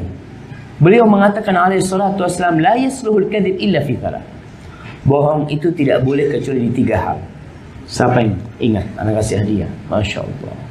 Dia dapat hadiah atau belum? Masya Allah. Fadhal. Nggak harus urut ya. Yang pertama untuk memperbaiki hubungan 2 orang. Kalau 3 orang nggak bisa. Harusnya Nah, orang yang bertikai lah. Nah, yang kedua hubungan istri kepada suami atau suami kepada istri. Suami sama istri, istri sama suami. Contohnya kayak apa? Contohnya ketika suami ditanya masakan, Nah, walaupun asin jauhnya enak. nah, kalau suami umpamanya dari tempat sohibnya ditanya dari mana, Mas? Dari kajian Ustaz Syafiq, boleh nggak? Supaya menyenangkan istrinya. Tahap yang ketiga. Nah, ketika berperang untuk strategi perang. Iya, dalam peperangan, Masya Allah, barakallahu fikum. Kirimkan ke belakang. Nah, baik, dalam rangka memperbaiki orang, itu diperbolehkan kita berdusta. Mamanya kita datang ke fulan, kif halak bekhair, Masya Allah. Syuf, anak ini baru dari rumahnya fulan itu mengingat-ingat kebaikanmu. Dulu kau pernah berdua jalan sama dia, ini itu, dia kangen, kepingin duduk sama kau lagi. Benar kau ini? Bener lah, masa aku bohong? Ini bohong yang boleh ini. Akhirnya jadi nggak memperbaiki dia, nggak perlu antum ngomong. Antum mengatakan iya, antum kalau mau bukti kita berangkat ke fulan. Kalau antum mau bukti kita berangkat ke fulan. Taib, ana mau cari waktu ketemu fulan. Antum datang ke fulan ini kangen sama engkau. Dia kepingin datang sama engkau. Kalau dia datang kau jumpain dia, aku jumpain lah. Kenapa? Aku juga kangen sama dia. Ketemu dia orang, berpeluk-pelukan, alhamdulillah. Ini diperbolehkan. Dan suami istri, nah, diperbolehkan berbohong, tidak berbohong yang sebenar. Karena ada seorang suami kawin lagi jemaah, Allah yahfad min kulli syarr. Ini cerita Syekh di Riyadh. Dia kawin lagi. Dia setiap sore izin sama istrinya. Dia mau datang kajiannya ke rumahnya Syekh Fulan. Oh fadol, senang suaminya. Apa istrinya senang banget, suaminya sudah ngaji, taat, Masya Allah. Setiap sore pokoknya kajian sampai Isya mungkin dia balik gitu kan. Akhirnya si kakak istrinya datang dari luar kota atau dari tempat itu juga tanya, mana suamimu? Alhamdulillah bang, suamiku sekarang setiap sore kajian ke tempatnya Syekh Fulan. Katanya suaminya Syekh Fulan ini dari 4 bulan yang lalu sudah pindah dari kota ini. Masa? Kata istrinya. Iya kata dia. Masya Allah. Akhirnya suatu hari suaminya izin, istriku mau kajian. Fadol bang kata dia. Diikutin sama istrinya. Masuk ke sebuah rumah. Diketuk sama istrinya. Assalamualaikum. Dibuka sama suami. Ada apa kau di sini kata dia? Mau ikut kajian sama Syekh Fulan.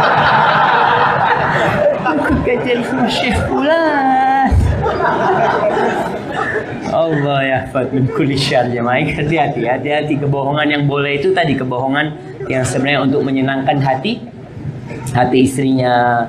Ketika berbicara tentang masakan, tentang cinta, dia katakan kepada istrinya, wallah, anak kalau melihat perempuan 1000 wanita, anak tundukkan pandangan anak hanya melihat dirimu. Masya Allah. Padahal dia lihat semuanya itu. Nah, jadi yang berupa cinta dan kasih sayang untuk berbagi itu boleh, dan tadi dalam peperangan. Tapi ingat, berkaitan dengan ghibah dan namimah, ada ghibah yang diperbolehkan. Ada 6 ghibah yang diperbolehkan. Siapa yang mau nyebutkan? Nah, fadhal. baik meminta saran sama misal ada orang saya minta saran Pak Ustadz gimana saya Baik, minta saran kepada seorang ustadz, mengadukan kepada seorang ustadz, istri ngomong, ustadz, suami anak kayak gini, kayak gini, kayak gini. Boleh. Baik, yang kedua. Masya Allah, 6. Masya Allah, gimana jemaah? Cuma 1 jemaah. Hadiahnya nggak bisa dipotong. Masya Allah. Mungkin kita kasih kardusnya aja, nggak apa-apa. 6 jemaah, syuh. Masya Allah, buat yang jawab sana. Oke. Yang bisa jawab 6. Ingat bukan 5. Tapi 5 nggak apa-apa, yang 1 udah disebutin. Ini penting agar kita paham. Ternyata ada ribah yang diperbolehkan. Al-Imam An-Nawawi mengatakan dalam kitabnya Riyadhus Shalihin, yang baca Riyadhus Shalihin insyaallah tahu hal itu. Dia mengatakan al-qadhu laysa bi ghibatin fi sittatin mutawallimin wa mu'arrifin wa muhaddir. Kemudian wa mujahirin fisqan wa man talaba al-i'anata fi izalati munkarin wa mustaftin wa man talaba al-i'anata fi izalati munkarin. Yang pertama, ghibah itu atau menceritakan keburukan orang itu tidak termasuk ghibah di 6 hal. Yang pertama mutawallimin, orang yang dizalimi. Dia diambil hartanya. Ada orang punya utang sama dia nggak bayar-bayar, lalu dia datang, minta mau ngomong sama Pak RT, ngomong sama orang yang bertanggung jawab, fulan ini punya utang sama ana nggak bayar-bayar, fulan ini mengambil barang ana, menjabel barang ana dengan cara yang zalim, umpamanya seperti itu. Dia boleh, dan itu tidak termasuk riba. Yang kedua, wa mu'arrifin. Mu'arrif ini hanya mengenalkan orang. Umpamanya, kau tahu sama fulan. Fulan yang mana ya? Fulan tuh yang biasa kajian.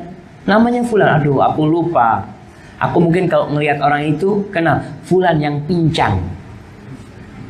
Oh iya, aku kenal. Jadi tujuan dia ngomong yang pincang itu bukan untuk menyebutkan kejelekannya, enggak, ngasih tahu. Soalnya ini nggak paham gitu. Itu wa mu'arrifin boleh. Tujuannya tadi. Makanya sebagian kita lihat para perawi hadis itu ada yang disebut al-a'mash, ada al-a'raj, yang pincang, yang apa. Tapi sebutan itu sebenarnya untuk memberikan informasi supaya dia paham aja tentang orang itu, bukan untuk yang lain-lain. Wa muhadzirin, untuk mewanti-wanti orang. Kadangkala ada orang mau nikah, anak ini mau menikahkan putri anak sama fulan. Gimana fulan? Fulan, anaknya Fulan, ya. Syuk, ana mau cerita sama antum. Min babin nasihat. Kalau Fulan ini peminum, boleh nggak ngomong kayak gini? Boleh. Kita karena tadi ada orang yang butuh diwanti-wanti. Atau ada orang berteman sama Fulan, kau jangan berteman sama Fulan. Fulan ini udah bolak-balik keluar penjara. Mungkin dia orang baru. Ini untuk mewanti-wanti dia. Maka itu diperbolehkan. Kemudian wa mujahirin fisqan, menggibain orang yang berbuat dosa terang-terangan. Preman yang memang suka merusak di kampung itu nggak ada kehormatan buat dia. Karena dia melakukan dosa terang-terangan. Artinya dia tidak menutupin dosa dia. Peminum yang di jalan-jalan, ada orang minum sembunyi-sembunyi. Itu nggak boleh kita ghibain. Kita tahu fulan melakukan dosa tapi sembunyi-sembunyi. Maka itu, tapi kan ada orang melakukan dosa terang-terangan. Kemudian yang kelima, mustaftin, yang minta fatwa. Dengan menyebutkan, afwan Ustaz, fulan melakukan ini dan ini. Halal enggak? Kita minta fatwa nih. Mamanya ana jual beli sama fulan, fulan itu kayak gini sistemnya Ustaz. Atau tadi seorang istri seperti istrinya Abu Sufyan datang kepada Rasul sallallahu alaihi wasallam. Dia mengatakan, ya Rasulullah, inna Abu Sufyan rajulun missi. Abu Sufyan ini orang yang pelit. Kata istri, la yu'tina ma yakfina. Dia ngasih sama kita nggak cukup buat kita. Apa boleh aku ngambil harta dia tanpa sepengetahuan dia? Ini minta fatwa. Tidak hendak menyebutkan keburukan suaminya untuk sesuatu yang hanya menyenangkan dirinya. Enggak, dia memang mau minta fatwa. Lalu Nabi memberikan fatwa. Apa kata Nabi SAW? Khudhi bil ma'ruf. Kau boleh ambil harta dia dengan cara yang baik. Artinya yang kau butuhkan tanpa membahayakan dia, itu kau boleh kau ambil. Maka di sini orang yang minta fatwa diperbolehkan untuk menyebutkan keburukan orang. Tapi sebaiknya para ulama menjelaskan kalau bisa kau tidak perlu menyebutkan namanya. Kau katakan, Ustaz, ini Ustaz ada kejadian kayak gini Ustaz. Gimana tuh hukumnya? Tanpa menyebutkan namanya. Tapi kalau istri menyebutkan namanya pun nggak apa-apa. Kenapa? Karena Nabi SAW tidak mengingkari Hind binti Utbah, istrinya Abu Sufyan. Ketika dia mengatakan Inna Abu Sufyan rajulun misik. Abu Sufyan ini orang pelit nih. Pelit ini termasuk sifat buruk. Dan dia disebutkan seperti itu. Ya, jadi udah 6. Wa man talabal i'anata fi izalati munkarin. Yang ke-6, minta tolong dalam merubah kemungkaran. Mari kita datang ke polisi, Pak Polisi laporan. Di situ ada orang sedang main judi. Fulan. Ini termasuk boleh kita menyebutkan hal itu. Di kampung kita ada bandar narkoba. Sebagian masyarakat hidupnya kan enggak, anak tidak mau ngomongin orang macam-macam. Kau boleh ngomongin dia. Karena untuk mengingkari kemungkaran itu kau laporkan. Di dalam Islam, masyarakat itu harus menjaga diri mereka sendiri sebenarnya. Supaya azab Allah tidak turun. Salah satunya tadi kita melaporkan kepada yang berwajib dalam hal merubah kemungkaran. Atau kita tidak yang berwajib. Umpamanya kita datang ke orang tuanya fulan, coba anak lihat antum punya power lah. Ini fulan lagi melakukan ini. Gimana kalau kita ke sana merubah kemungkaran itu? Hadza wallahu a'lam bishawab. Itu yang bisa kita kaji pada kesempatan kali ini berkaitan dengan ghibah dan namimah. Kita masuk ke sesi tanya jawab.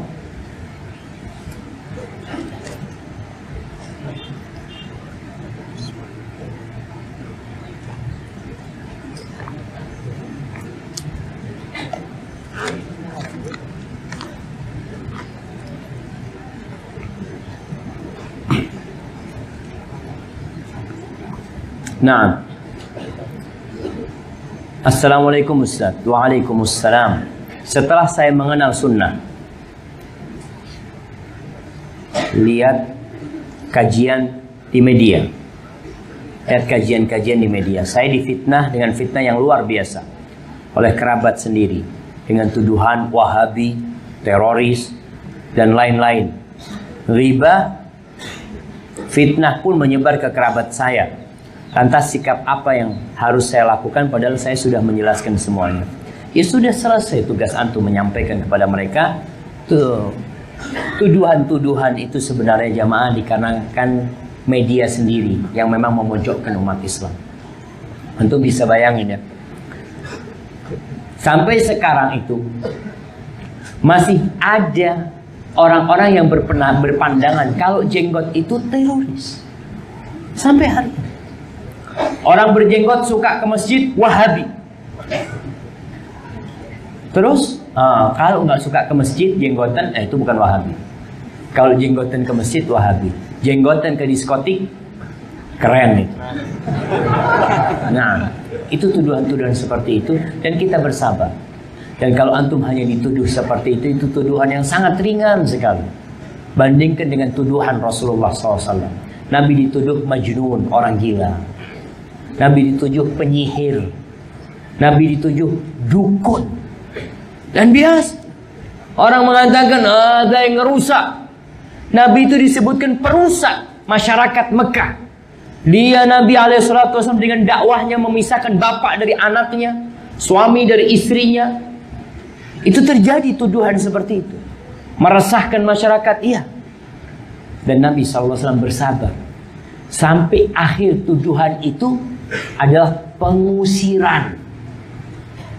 Diusir sampai Nabi SAW. Artinya tuduhan ini apa berhenti? Berapa tahun Nabi dituduh? 13 tahun jemaah. Dan akhir tuduhan itu beliau diusir dari kota Mekah. Antum baru dituduh 1 tahun, baru dituduh 2 bulan, sudah merasa, ya Allah gimana Ustaz? Sabar. Karena kunci dari semua itu adalah antum bersabar dan berbuat baik kepada mereka. Bedanya setan sama manusia, setan ini tercipta dari api, iblis tercipta dari api. Adapun manusia tercipta dari tanah. Kita sama iblis tidak ada cara lain kecuali berkata a'udzubillahi minasyaitonirrajim. Kalau sama manusia yang mencela kita, yang menuduh kita, yang menjilat-jilatkan kita, di sini kita diperintahkan berbuat baik sama mereka. Allah mengatakan idfa billati hiya ahsan. Balaslah dengan yang lebih baik. Dan jangan sampai kemarahan antum akhirnya menyebabkan antum ghibain mereka. Udahlah, biarkan mereka, doakan mereka, mudah-mudahan dapat hidayah dan antum terus berbuat baik. Tuduhan itu insya Allah lambat laun akan pergi. Bahkan ada seorang, nah lupa di kajian mana, itu suami istri nuduh anak teroris. Akhirnya mereka jadi tobat gitu, baru tahu. Oh ini ustadz teroris ini. Dari mana kau tahu? Ya dari jenggotnya kelihatan udah kalau teroris. Masya Allah. Ada yang dan kita bersabar jemaah. Allah mengatakan tentang sifat ibadur rahman. Wa ibadur rahmanil ladzina yamshuna fil ardi haunan wa idza khatabahumul jahilun qalu salama. Dia mengatakan ucapan yang menyelamatkan diri dia dan menyelamatkan orang lain, tidak penuh celaan. Dan antum hati-hati yang nulis di media, yang suka ngasih komentar, jaga tulisan antum. Antum bakal ditanya. Ucapan celaan-celaan itu tidak pantas seorang mukmin melakukannya. Laisal mu'min bit-ta'an walal la'an walal fahish walal badhi. Itu kata Nabi SAW, seorang mukmin itu tidak suka mencela, tidak suka mencerca, tidak suka melaknat, tidak suka menuduh, tidak kasar ngomongannya dan tidak kotor kalimat-kalimat yang keluar dari mulutnya. Maka kita harus melakukan itu dan antum bersabar. InsyaAllah doakan orang tua antum, kerabat antum, mudah-mudahan dapat hidayah. Kalau yang menggibah kita adalah orang kafir, apakah kita mendapat pahala orang kafir? InsyaAllah. Pahala apa dari orang kafir? Orang kafir ini cukup dosa dia adalah kekufuran dia sendiri.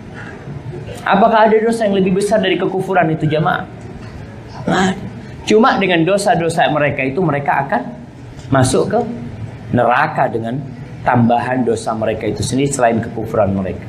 Seperti orang kafir yang membunuh. Apakah sama dengan orang kafir yang tidak membunuh? Tidak. Tentu azabnya akan lebih pedih nanti pada hari kiamat. Apa yang harus dihindari apabila di Facebook teman ada atau terbaca curhatan, kemarahan penulis, apa termasuk ghibah?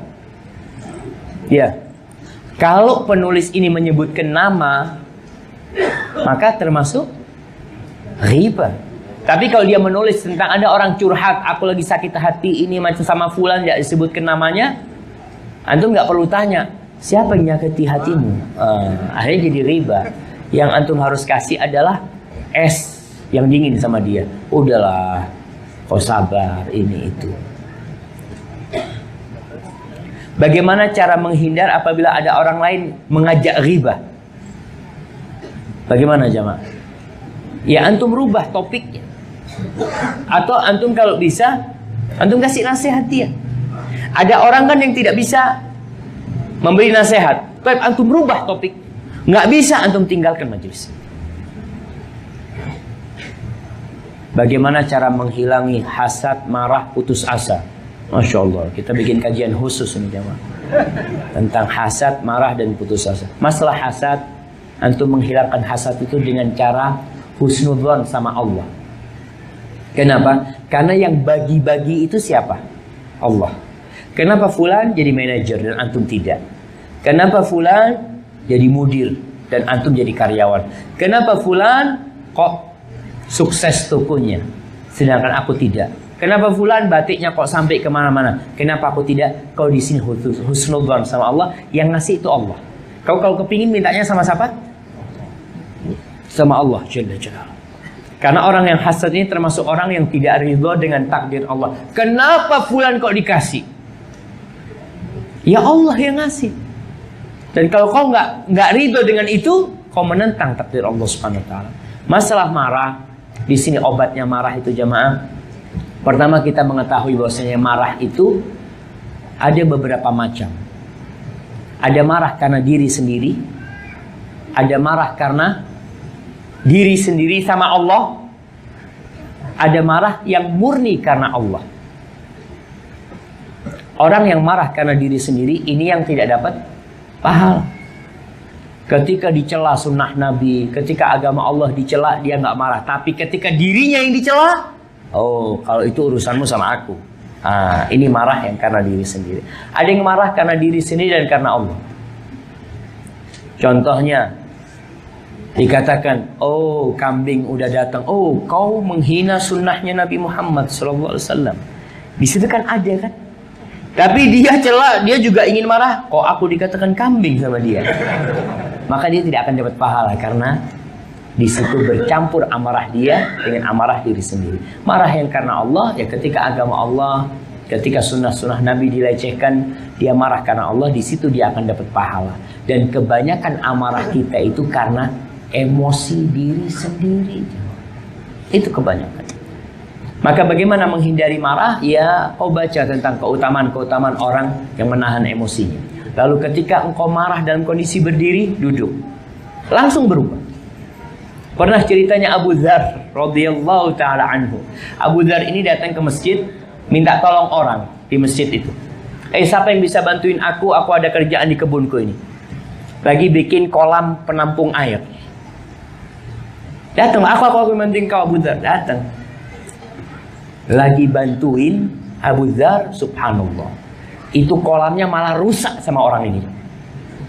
Abu Dzar tuh langsung rebahan jemaah. Antum tahu orang kadang-kala kalau marah kan, ini langsung rebahan. Dia langsung mengamalkan hadis Nabi SAW. Dalam kondisi berdiri, beliau langsung duduk. Duduk masih emosi, langsung beliau rebahan. Ya sudah, mau apa lagi ya Allah. Nah, jemaah. Itu cara menghindari amarah tatkala memang amarah itu datang. Dan untuk putus asa, itu putus asa dari apa? Itu yang perlu dibicarakan. Putus asa dari rahmat Allah. Orang-orang kafir yang putus asa dari rahmat Allah Subhanahu wa taala. Allah Subhanahu wa taala mengampuni semua dosa. Ada orang yang putus asa karena nggak kawin-kawin. Aku udah tua 25, nggak kawin-kawin, ahsan sudah bunuh diri. Na'udzubillah. Ada wanita-wanita yang ketika diceraikan oleh suaminya bunuh diri. Kau tahu rahmat Allah itu seluas langit dan bumi. Yang ngasih rezeki kau itu bukan suamimu. Maka tumbuhkan kepercayaan kepada kebesaran Allah Subhanahu wa taala. Assalamualaikum warahmatullahi wabarakatuh. Ustaz, waalaikumsalam warahmatullahi wabarakatuh. Ana sudah ingin menikah, tapi orang tua menginginkan ana melanjutkan S2. Ya, istri itu S3, S3 istri itu. Ini akan melanjutkan S2 dia. Sedangkan kemarin sudah ada ikhwan yang datang untuk mengkhidbah. Tapi saya bingung Ustaz jawabnya. Saya harus bagaimana? Nurutin orang tua dulu atau tetap menikah dulu? Kalau nasihat ana, antum menikah. Antum minta sama orang tua, ngomong sama orang tua, aku mau nikah ayah. Nanti untuk urusan S2, ya setelah menikahlah dipikirkan. Karena memang tugas orang tua, banyak orang tua lupa bahwasanya tugas orang tua itu ketika anak-anak situ, haknya anak ini ketika sampai umur dinikahkan sama orang tua. Apalagi kalau pendidikan S2 kadang-kala ya kurang bermanfaat buat dia. Dan nanti ketika dia menikah yang dibutuhkan adalah S3, S3 tadi Anda ngomong. Bagaimana dia menjadi istri yang benar, yang mungkin dia tidak akan dapatkan di sekolah. Di sini orang tua memiliki kewajiban mendidik anaknya, bagaimana anaknya bisa menjadi istri yang soleh, menjadi ibu buat anak-anaknya. Urusan cari rezeki, karena kadang-kala melanjutkan sekolah ini untuk apa? Untuk kerjaan sebenarnya. Kalau dia sudah menikah, yang wajib memberikan nafkah siapa? Suami. Tapi ada orang tua yang menuntut anaknya supaya mengembalikan uang yang diberikan oleh orang tua. Orang tua yang tidak, mungkin ya belum belajar ya, yang perlu dikasih pendidikan. Barakallahu fikum. Ustaz, bagaimana kalau nonton acara TV rumpi yang isinya membicarakan kejelekan dan kebaikan dari artis, termasuk ghibah yang nonton? Ya masuk antum. Dan bahaya cuma. Anak ingat teman, anak masih ingat kejadian teman dari Bosnia. Pada waktu itu dari Bosnia atau dari Albania. Dia bawa majalah dari negeri. Dia ngomong, Syafiq, ini tahu nih majalah ini yang paling bahaya, majalah ini mana? Anak nggak tahu lah, kata dia. Dia buka, ada halaman akhir itu tentang artis-artis. Ini yang paling bahaya. Orang itu suka nonton artis dan dia menjadikan mereka sebagai idola mereka. Akhirnya terpengaruh cuma. Orang itu kalau sudah cinta sama seseorang, dia akan ikutin gaya hidupnya. Sampai sekarang karena banyak TV di Indonesia ini, artis masuk kamar mandi di syuting, artis masak di syuting, artis ini semua ini syuting karena tidak ada acara mereka syuting. Acara yang bermanfaat udah nggak ada. Akhirnya ya ini mungkin bermanfaat. Buat bermanfaat dari sisi duit buat mereka. Kita mengikuti, jangan. Makanya kalau orang Islam ini mengamalkan Islam dengan benar, acara artis itu tutup. Kalau tidak ada yang nonton, kira-kira dilanjutkan sama mereka? Enggak. Yang jadi masalah kita nih. Kita perlu menggunakan kekuatan umat Islam yang banyak agar faham dengan agama. Cuma berapa persen yang faham dengan agama? Sehingga acara-acara televisi yang tidak bermanfaat terus ya Mae. Bahkan ada seorang jenderal cerita sama anak, Syafiq, kata dia, ente lihat acara hari apa, dia ngomong sebelum maghrib tuh ada acara nyanyi-nyanyi, temu kangen, temu sama fans sama siapa, itu yang didatangkan yang pakai kerudung-kerudung yang nonton. Kita paham bahwasanya media ini kemana arahnya, jelas sekali arah mereka. Apakah arah mereka untuk memberikan pendidikan kepada penonton, kepada bangsa kita? Lah, apakah orang yang kerjain nonton TV 24 jam akan jadi orang pintar di negeri kita? Akan rusak dia. Tapi ada televisi-televisi yang mendidik memang. Ya kalau kau tonton dari pagi sampai sore, kau jadi ulama. Nah, ketika engkau belajar terus. Tapi kebanyakan yang tidak bermanfaat dan kita harus hati-hati. Ustadz Syafiq, saya suka pasang foto Ustadz di jejeran sama foto saya. Terus saya dibuat di DP di BBM. Teman suka tanya, foto siapa tuh? Saya dosa tidak, Ustadz ya? Kalau dosa maafkan saya, Ustadz. Jadi sekarang kan dunianya dunia apa? Photoshop. Jadi bisa. Hah? Ini akhwat. Oh bahaya kalau akhwat jamaah. Jangan, nggak boleh. Nah, terus jamaah, wallahi sekarang. Nah, dunia ini dunia yang menakutkan sekarang jamaah. Dunia foto anak kadang kala jamaah, Ustadz foto sama Ustadz, dapat apa antum foto sama Ustadz?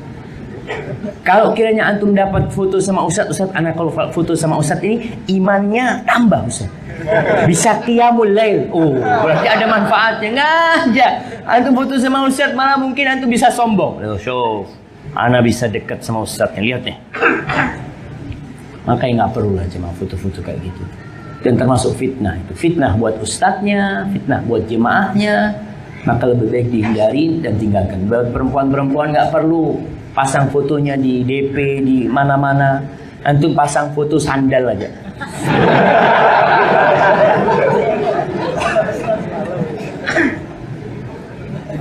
Masya Allah. Ustadz, saya ingin ikut perang akhir zaman. Apa yang harus saya latih? Hah? Kenapa? Masya Allah, katanya ada ibu-ibu yang ngambil foto anak. Buat apa tuh? Masya Allah. Masya Allah. Saya bercita-cita menjadi salah satu pemimpin pasukan perang di bawah Imam Mahdi dan Nabi Isa alaihissalam. Jamaah kita boleh bercita-cita baik, tapi jangan lupa kaki antum ada di sini. Karena terus terang ada teman-teman yang bercita-cita besar, lupa dengan apa yang harus dia lakukan hari itu. Ana masih ingat di kelas dulu, ketika ana di Madinah, ada satu anak yang Masya Allah, badannya kakar ya. Tanya sama Ustaz, kapan jihad Ustaz? Sama syekhnya, kita ini harus berjuang menegakkan Islam, macam-macam. Ya, kata syekh, kasih penjelasan. Besok ada hafalan surat Hal Ataka Hadithul Ghasyiyah atau Sabbih Isma Rabbikal A'la. Dia nggak masuk karena nggak hafal. Malu-maluin. Dan ini yang terjadi. Untuk meraih itu kau perlu persiapan. Artinya orang-orang munafikin itu seringkali ngomong sama Nabi SAW, ya Rasulullah, mata nujahid, kapan kita berjihad, kapan? Falamma kutiba alaihimul qital tawallaw.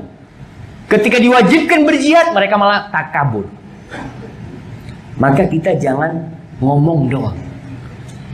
Antum cukup niatkan di dalam diri antum.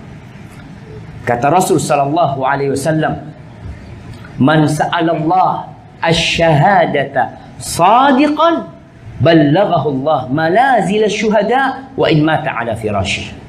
Barang siapa yang meminta kepada Allah dengan benar, dengan jujur untuk mati syahid, dia minta sama Allah, maka Allah akan sampaikan dia ke derajat-derajat, ke tempat-tempat orang yang mati syahid walaupun dia mati di atas ranjang. Yang perlu antum lakukan adalah niat. Dan dengan niat itu antum lakukan amal kebajikan. Antum jangan berpikir apa yang harus dilatih. Ya, seorang muslim harus berlatih, harus menyiapkan diri dengan berolahraga, dengan menjaga fisiknya, sehingga tatkala panggilan jihad untuk menegakkan kalimat Allah, untuk mempertahankan NKRI ini, antum sudah siap. Makanya jamaah, setiap muslim itu sebenarnya, ya, ana sangat tertarik ketika ada wacana di pemerintah kita wajib militer. Pernah ada wacana wajib militer, sehingga memang setiap penduduk negeri ini yang 250 juta semuanya siap untuk mempertahankan NKRI. Seharusnya seperti itu. Di beberapa negeri cuma memang wajib militer kadang-kala jauh dari agama. Ana punya teman-teman yang di Suriah dahulu. Dia ketika tidak wajib militer harus bayar 5.000 US dollar. Kenapa dia tidak ikut wajib militer? Kita kalau ikut wajib militer nggak sholat, tentu. Dilatih 1 tahun tuh nggak ada sholat, nggak ada apa macam-macam. Maka memang perlu dihindari. Tapi kalau memang wajib militer yang sesuai dengan syar'i, nah itu penting sebenarnya buat kita semua. Tapi engkau perlu mempersiapkan diri dengan belajar, membaca Al-Quran Al-Karim, mendekatkan diri kepada Allah, perbaiki akhlakmu, dan olahraga yang kau bisa, banyak olahraga yang kau bisa ikut perbakin ya. Anak ketemu dengan seorang, Masya Allah jemaah, satu pesawat sama anak. Ikhwan kita udah ngaji, dia di Lombok. Dia salah satu sniper. Ketika itu SBY datang ke sana, dia yang dipakai ketika itu, karena dia punya keahlian. Dan Nabi SAW mengatakan, ala innal quwatar rami. Kekuatan itu adalah melempar, memanah dulu itu. Sekarang memanah sama menembak lebih jauh mana jangkauannya? Menembak. Tapi bukan berarti memanah tidak sunnah. Kau pelatihan memanah, tapi menembak itu jangkauannya lebih jauh. Dan mungkin kau bisa latihan di perbakin macam-macam. Barakallahu fikum. Ustaz, istri ana sering ribain orang. Sudah sering ana nasehatin, tapi tetap saja. Bagaimana sikap ana selanjutnya? Ini karena suami nggak punya bahan untuk berbicara kadang-kadang. Kadang-kala istri itu kepingin ngomong aja sama suami. Maka sekarang dirubah. Ketika istri ribain orang, ngatakan, syuh, anak punya cerita bermanfaat. Istri itu akan duduk mendengarkan. Soalnya kadang-kala suami mendengarkan istri cerita sambil tiduran. Istri cerita sampai capek. Bang, gimana menurut abang? Insya Allah tinggal tidur sama suaminya. Maka antum ganti bahan. Istri nggak punya bahan, antum kasih bahan. Jadi ketika memberikan nasihat, perlu antum kasih ganti. Jangan yang ini gantinya. Antum kasih ganti. Lama kelamaan akan hilang. Antum kasih buku mamanya, "Dek, kau baca nih halaman sekian. Nanti aku pulang, kita diskusi umpamanya." Ada bahan agar dia tidak ngomongin orang. Barakallahu fikum. Assalamualaikum warahmatullahi wabarakatuh. Ustaz, bagaimana jika curhat? Seringkali kita menceritakan kejelekan orang untuk mendapatkan saran. Nah, kalau tujuan antum mendapatkan saran, tidak perlu antum sebutkan namanya. Kan tujuannya mendapatkan saran. Artinya, afwan nih, ana mau tanya, ada sahib ana melakukan ini dan itu. Gimana menurut antum, apa yang harus ana lakukan? Antum terselamatkan dari ghibah. Insyaallah itu lebih tepat. Ustaz, saya ikhwan dan teman-teman saya ikhwan seringkali terjebak pada godaan dunia berupa fitnah wanita. Seringkali pula kami memotivasi satu sama lain agar saling menikah. Saling menikah? Mungkin salah tulis ya, Pak. Agar segera menikah dan melakukan sunnah. Tapi yang terjadi kami malah tidak menikah dan hanya saling bersenda gurau. Mohon sarannya Ustadz, serta tetap doakan teman saya agar dapat menikah sambil kuliah.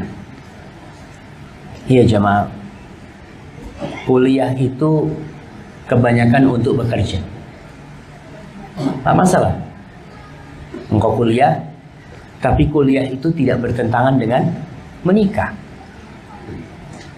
Dan orang tua yang mau menikahkan putra putrinya ketika masa kuliah, ana rasa itu solusi yang terbaik di masa sekarang ini. Di masa dulu aja orang itu nikah muda. Di masa fitnah belum seperti sekarang, apalagi di zaman seperti sekarang. Yang godaan itu sampai dibawa ke masjid.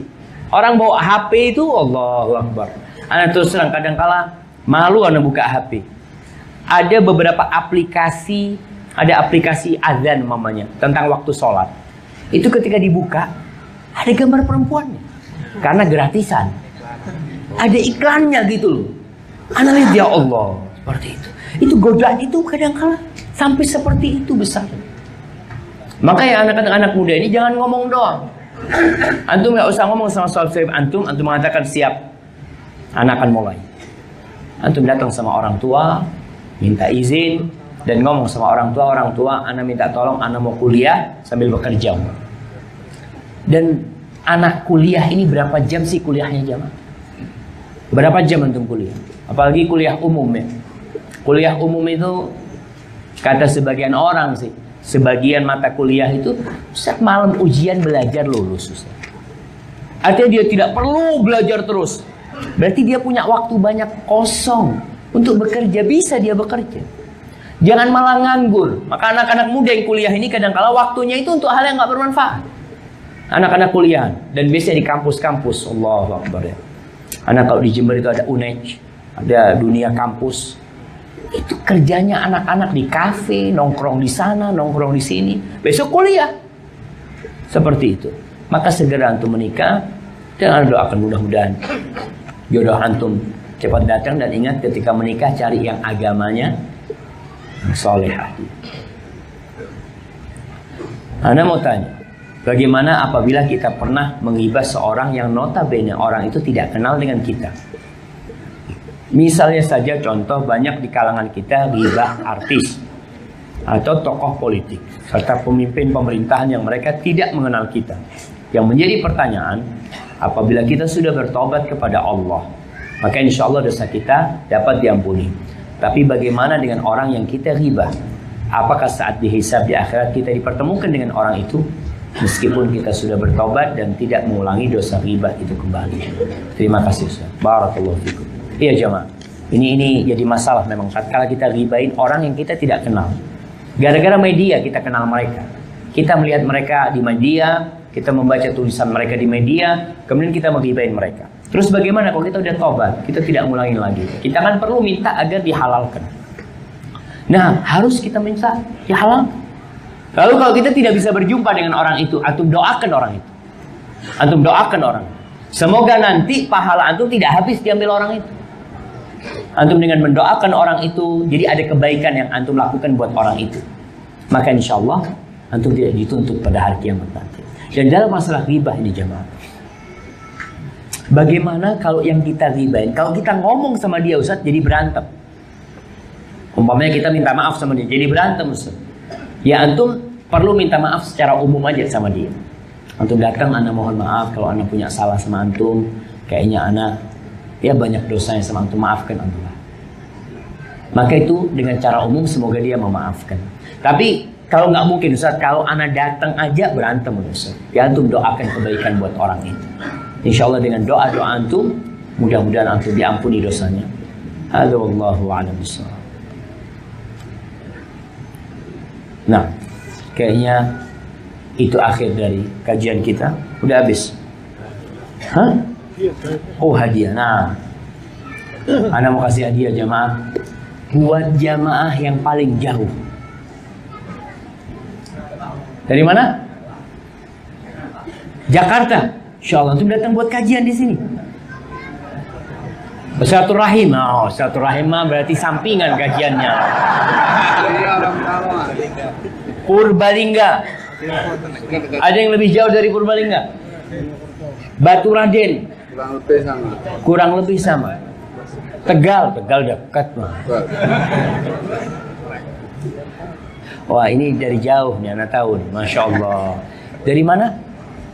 Malang, Masya Allah.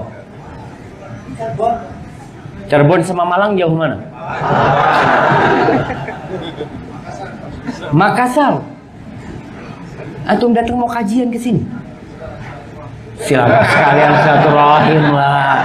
Silaturahim sekalian kajian. Berarti utamanya silaturahim. Kayaknya yang Malang nih, Masya Allah. Barakallahu fikum, kirim ke sana. Baik. Tapi ana banyak hadiah. Yang dari mana tadi? Masya Allah. Kasih yang dari Purbalingga, Batu Raden. Nah. Terus Masya Allah, barakallahu fikum. Ada yang jauh lagi? Brebes. Cirebon lebih jauh dari Brebes. Ya, yang Cirebon kasih. Ini yang Purbalingga tadi mana? Oh, udah dapat. Baik. Pertanyaan selanjutnya. Sebutkan 6 ghibah yang diperbolehkan.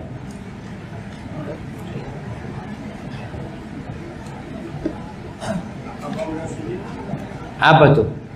Mutadzalim, mengadukan kalau dia dizalimin.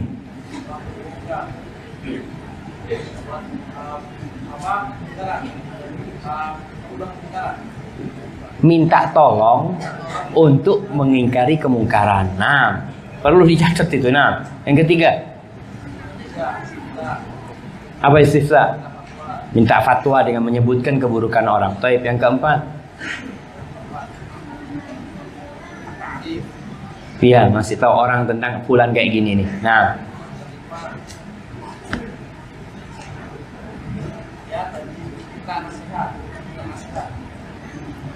untuk minta tahdzir, bukan minta nasihat, memberikan wanti-wanti peringatan, hati-hati sama fulan-fulan peminum atau apa ya. Terus satu lagi, kirim ke belakang. Hadiahnya udah nyampe. Baik, yang nambah satu anak kasih hadiah. Sudah itu. Nah, satu lagi. Udah. Tunggu tuh, yang di luar tuh. Lagi buka kacamatanya dia. Yang berbuat dosa terang-terangan, Masya Allah. Kirim ke belakang sana. Masya Allah. Baik. Pertanyaan selanjutnya, jemaah. Kita tadi menyebutkan beberapa penyebab orang ghibahin orang lain. Apa yang nyebut? Yang pertama, lemahnya iman.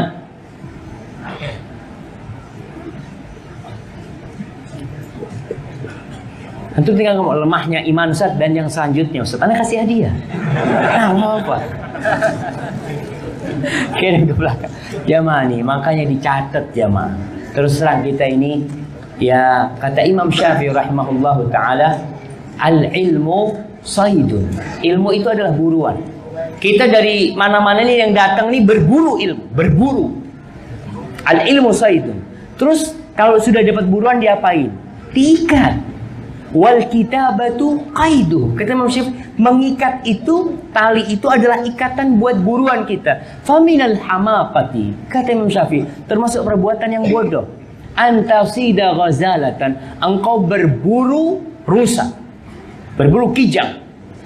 Setelah kau tangkap, kau dapat, lalu kau lepas.